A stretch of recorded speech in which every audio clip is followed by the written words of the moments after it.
Local support for News 6 has been provided by the Northwest Ohio Educational Technology Foundation, Bowling Green State University, and the members of WBGU-TV.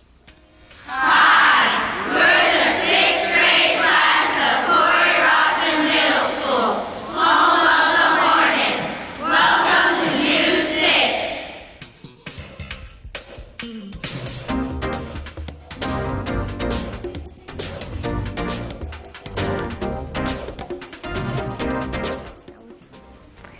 Hi, I'm Christina Miller from Cory, Rawson Middle School.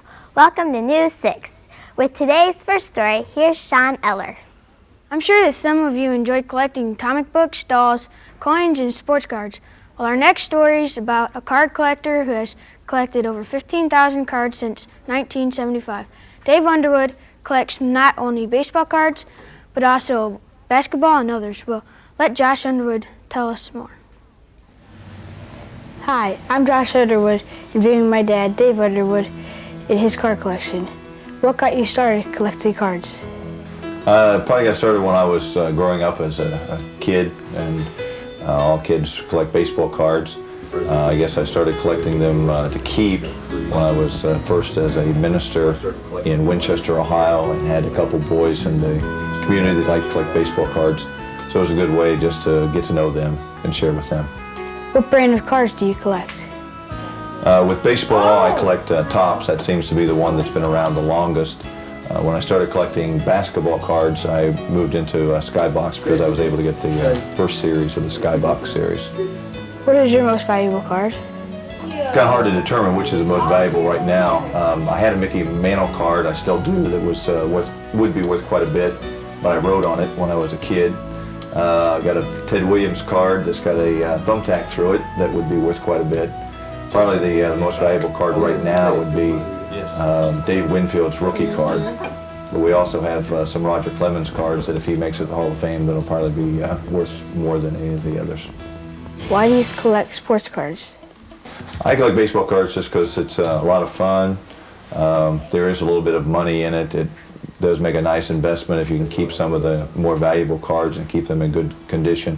And it's just a good way of having fun with my boys, Josh and Jeremy.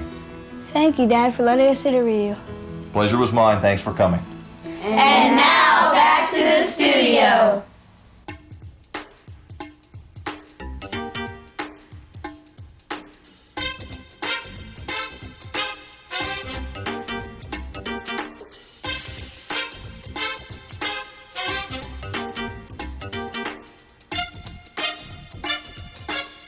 Today's News 6 is produced by the 6th grade class of Cory Rawson Middle School. Cory Rawson is a town of Rawson, which is 10 miles southwest of Findlay. The area consists of 3 towns, Mount Cory, Genera, and Rawson. The area's population is 1,072 people. Does the word plastic mean anything to you?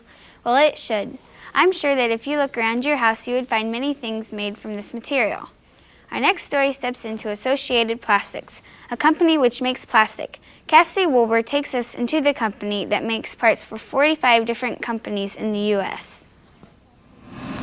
Hi, I'm Cassidy Wilbur, and I'm interviewing my dad, George Wilbur, at Associated Plastics. Who got you started in the plastic business? Well, my father, when he got home from Korea in 1957, got involved in the plastic business, and in 1978, we bought this business, and it's an up and growing commodity, so that's why we're involved in it now. What kinds of things do you make here at Associated Plastics? We mold for quite a few different companies, about 50 companies here in the United States and abroad. We mold anything from toys to the mobile home industry, automotive market, hospital, scuba diving. Molding all different types keeps the job interesting. Who do you sell the products to?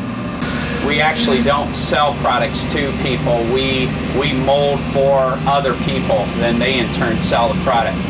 That's the reason for being a custom injection molding shop. We have about 1,000 molds out there, but we actually only own 1 or 2 of them. So we actually don't sell, but we make a lot of products that you will see that other people do own. What do you like best about working here? Being a family business, I enjoy being around my brother and my sisters. We're a very close-knit family, and having a big company like this, we're all very involved in it. And I love working with my hands, meeting new people and stuff, and that's why I really enjoy being in the plastic business. Thanks, Dad, for letting us interview you today. You're welcome, Cass. And now back to the studio. Do you have dreams of what you would like to be when you grow up? Well, this week's Kids View question asked the 6th graders, what do you want to be when you grow up and why? Here's what we found out. Hi, today's Kids View question is, what do you want to be when you grow up and why? I want to be a teacher because I like being with kids. I want to be a basketball player because I like sports. I want to be a veterinarian because I like working with animals. Our final story today is about science and art of taxidermy. Carol Augsburger is an award-winning taxidermist and owner of the Gallery of Nature. A taxidermist stuffs and mounts the skin of dead animals. An example of this can be seen in museums all over the country. Josh Parkins takes us into the Gallery of Nature. Hi, I'm Josh Parkins, and I'm interviewing Carol Augsburger, a local taxidermist. What is a taxidermist? Taxidermy is putting the preserved skin on a mannequin and moving it around so that the animal will look as realistic as possible. What kind of species do you preserve? Okay, small game like raccoons and foxes, and large game like the mountain lions and big brown bears, wolves, deer heads, fish.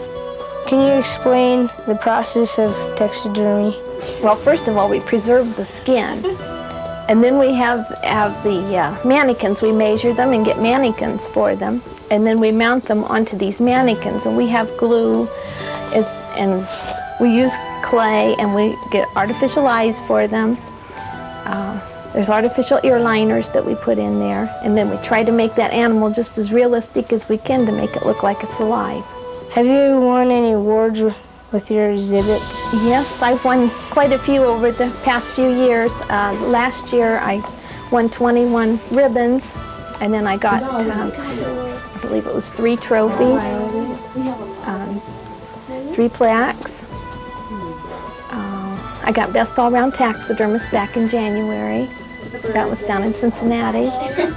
And I've had several Best of categories. Thank you for telling us about taxidermy. I was glad to have you here. I hope you learned something. And now back to the studio. Bye. That's all for this week's show. Thanks for watching. Be sure to tune in this fall when a brand new season of News 6 kicks off. Have a fun and safe summer vacation.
Local support for News 6 has been provided by the Northwest Ohio Educational Technology Foundation, Bowling Green State University, and the members of WBGU-TV.